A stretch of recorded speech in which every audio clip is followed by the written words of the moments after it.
За нашою інформацією, Росія краде з окупованих територій Херсонської, Запорізької областей зерно, яке було на зберіганні, яке було у приватній власності, яке було у комунальній власності, вивозить його через територію окупованого Криму, через два порти. І тому нам зараз це відомо. Ми про це звертаємося до відповідних органів іноземних держав з тим, щоб вони відповідним чином реагували.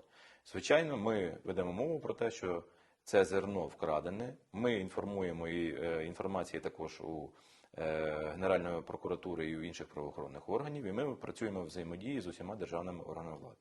За нашою інформацією, вивезено вже більше, ніж 500 тисяч тонн цього зерна. Це вивозиться фактично з використанням російських і сирійських кораблів, їх десь до десятка використовується.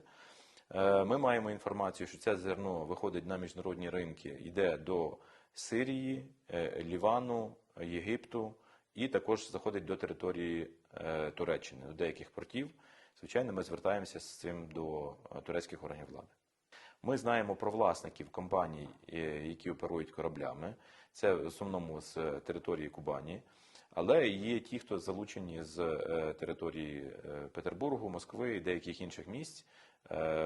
Повірте, що всіх притягнемо до відповідальності.